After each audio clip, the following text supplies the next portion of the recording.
Hi everyone! Today I'm going to talk to you about how you can insert an image into your feedback when you are grading a student's work in Blackboard. This is a really quick, easy, and simple feature. I use this a lot when I grade my students' math quizzes or tests. So what you'll need to do is make sure that your image is already on the computer, and then it's very easy from there. So there's two different ways you can get your image on the computer.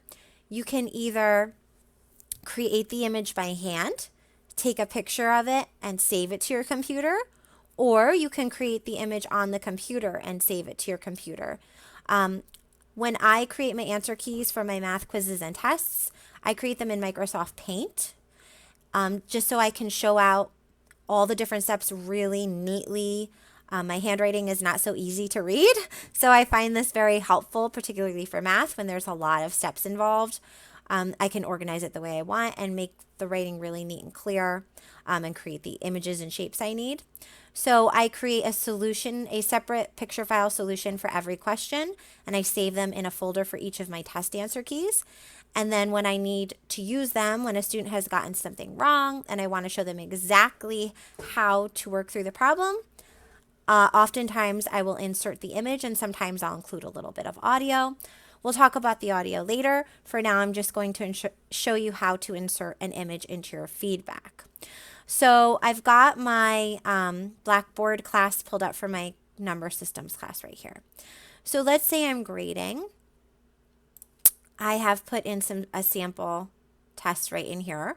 So let's say I'm grading this test, and I'm going to scroll to the very last page because that's where the images that I want. Whoops, and I accidentally already had it in there, so I'm going to take it out. Okay, so let's say I notice, oh, the student has done this question wrong, and I want to show the student the right way to show this number line using what we've learned in class. So there's two ways I can do it. I can either put the image right here onto her PDF, or I can put the image into the feedback box. At the beginning of the semester, I talk to my students and I say, sometimes you'll see this comment that says, see image in feedback box. And they know that if they see this comment right here, they need to look in the feedback box to find the image that I'm referring to.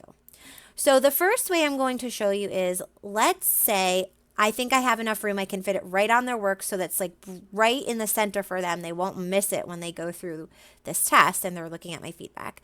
Let's say I want to insert it right into their work. So I scroll up to these annotation tools, and this first icon on the right menu says View Annotation Tools. I click that. Then I'm going to go to the second icon that says Image and click the drop-down menu directly to the right of it. I will click Image. So like I said, you need to make sure the images you want to use are already saved on your computer. So I have a folder with every answer key for each test for different semesters, and all of these separate test questions are saved as images. So you can see question 3B. Here's the answer, the solution file for it. So this is question 7. I would click it, and it will pop right up here.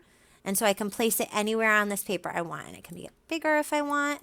I can add a comment that says see above image, which I frequently do. And then I'll put like a little arrow to go with it, just so that they don't miss it. I try to make things very obvious. Okay, so that's the first way. So I can insert it directly into their work so that they do not miss it. But let's say I don't have enough room to put this image on their work, or I think this is just too small. They're not going to be able to read it well. My second option is to put it directly into the feedback box. And so if I'm going to do that, then I would make my comment that says see image in feedback box so that they know, okay, I need to go over to my feedback box and I need to look for that image. So typically what I'll do is I'll expand the menu, I'll open the menu up, and I'll write my comment, and then I'll write solution image for question 7. And again, I really try to make everything very obvious. So I always enlarge my print bold and highlight. I don't want them to miss important things. Okay, and then I click this plus right here.